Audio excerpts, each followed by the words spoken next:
Hello friends and welcome to my channel. My name is Alicia and it is officially May now, which means I am going to talk about all of the books that I read in April.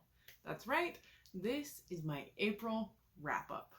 The first book that I read in April was La Libreria del Señor Livingstone by Mónica Gutiérrez. This book I did read in Spanish, and it's about a young woman who has recently graduated from college and she moves from Spain to London to try to find a job in a museum, but ends up finding a job in a bookstore. And it's about the life that kind of surrounds the bookstore and her life like working in the bookstore and Mr. Livingstone, who owns the bookstore. I enjoyed this book. I thought it was pretty fun, and of course it centers a bookstore, so as a reader I feel like that is something that a lot of us like. And yeah, overall I had a pretty good time. I don't feel like I can be too critical of this book since I am reading it in my second language. It makes it a little bit harder.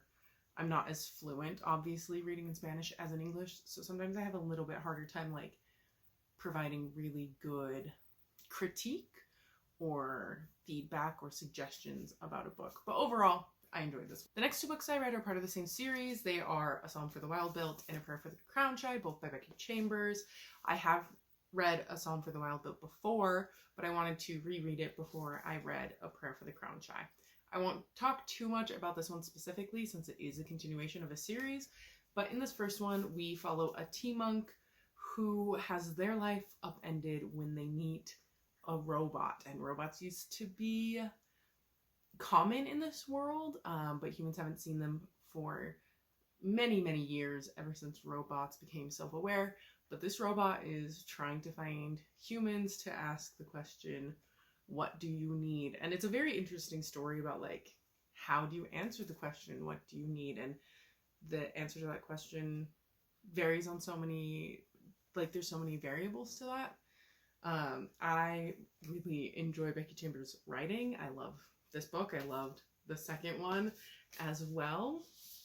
And yeah, honestly, I haven't read a Becky Chambers book that I have disliked. So these are definitely some of my favorites of the month. Next, I read On Thin Icing by Ellie Alexander. This is like the third book in a cozy mystery series I started reading a little while ago.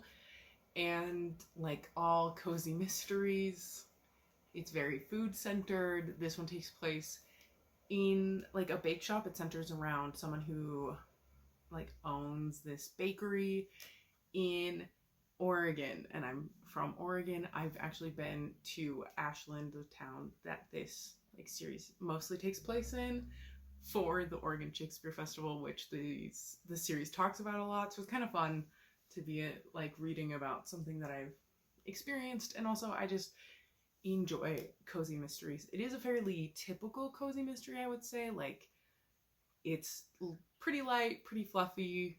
There's romantic tension, but it's never too serious. I do enjoy these books, and I enjoyed this one. I honestly don't know what else to say about it. I enjoy cozy mysteries. I feel like they are all fairly similar, and this one for me was no different. Enjoyable, fairly quick to read, but wasn't anything groundbreaking. The next book I read was Dragonflight by McCaffrey. I picked this up because I decided that I am going to go back and read all of the Pern novels in order. I have read a variety of books from this like larger series, but I haven't read them in order, and I hadn't read this first one. So I am excited. I enjoyed it. It wasn't anything surprising to me. Like, nothing in here really surprised me because I have read later books in the series. So I guess I was kind of spoiled for some things, but I still did enjoy it because I enjoy Anne McCaffrey's writing and because I overall enjoy the world she has created.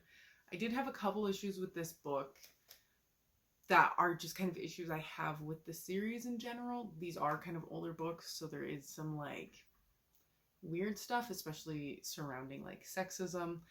Also, time travel is kind of an element in a lot of her books, and time travel is my least favorite thing ever. So I always have an issue with that. I don't like time travel, and it is common in her books. That being said, I still enjoyed this book. I'm excited to continue on with the series, and especially since she's like, I mean, they call her the Queen of Dragons. She is a very prolific writer, very, very well known, very well beloved writer from like the 70s. So I enjoyed this one, and I'm excited to continue on and get into some of the ones that I have read before multiple times because I've enjoyed them so much. The next book I read was My Heart is a Chainsaw by Stephen Graham Jones. And this one I picked up because I read The Only Good Indians by Stephen Graham Jones and loved it. That book, like, was so captivating, so good. This book I didn't like quite as much. It was still pretty good. I didn't really know anything going into it, though. Like, I put it on my list because it was Stephen Graham Jones. I read it because it was Stephen Graham Jones. I didn't really read the synopsis before going into it. That being said, I did enjoy this book. It does follow a teenager, and following teenagers isn't always my favorite. But I do think it was a well-crafted story. I do think if you are interested in reading this book, definitely look up content warnings or trigger warnings. There was some stuff that I didn't know was coming in this book that was kind of hard for me to read because of my past. And I have read some critiques of this book that talk about the main character and how unlikable she is. But I actually think that's one of the strengths of the book, is creating this character who is so unlikable, and just all of her characteristics feel very appropriate for the backstory of the character. So that's actually one thing I really appreciated. I didn't necessarily love, and I didn't necessarily understand. I guess I probably would have loved if I understood better all of the movie references, but I don't really like movies, so I didn't really understand all of the movie references, and I think that would have made the book more enjoyable if I had understood all of those references. Next, I read Ring Shout by P. Djèlí Clark. This book has been on my list for a while, and then I saw that it was available at my library for the audiobook, so I just was like, okay, it's been on my list for a while. It is available literally right now. I am going to listen to it. It is very short. I didn't realize it's only like a 6-hour audiobook. Short book. I got through it really quickly, and I enjoyed it. This is one of those books where I'm not sure if enjoy is the right word. I was captivated. I wanted to listen to it. There was no point I really thought about like stopping or DNFing it. So take that for what it is. But also, should I say I enjoyed it? I don't know. This book is about the time in like the 20s where this movie came out. I'm going to forget the name of the movie. It's called like The Great America or something like that. And it is about the KKK being... The KKK is painted as heroes in this movie. So at the time that this is happening, there is like these people who are hunting the KKK and hunting the monsters in the KKK. Very interesting book. I'm not really going to say much more than that about this book. But like I said, I was captivated. I didn't really want to turn it off. Again, maybe look up content warnings for this book. But I did think it was well done. And I'm glad I read it. And now for the last book I read in April, it was The House on Mangrove Street by Sandra Cisneros. This is a book that I'm sure a lot of people have read. I think this is required reading in most high schools. And I think it was a reread for me because I do think I read it in high school. But I recently found a copy at the thrift store, and I decided to reread it. I thought it would be a good palate cleanser between some of the other books I've been reading.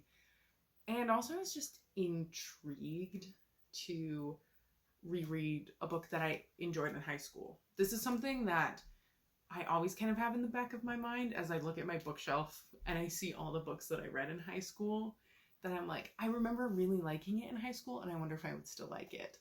So I reread The House on Mango Street and I did like it. I enjoyed it. This book, if you don't know or don't remember from reading it, follows a girl named Esperanza, and it kind of talks about her life, but it is told in vignettes. And that's the other thing I really enjoyed about this book as I was rereading it this time, is everything is so short. The vignettes are so short that it's like so easily readable, because you finish a 2-page vignette and you're like, well, I can just keep going. Like, I love short chapters, and this is kind of like the pinnacle of that, because it just propels you forward through the book. And then also, if you don't have a ton of time to read, but want to read a little bit, it doesn't take that long to read 2 pages. And then you don't have to stop in the middle of the chapter.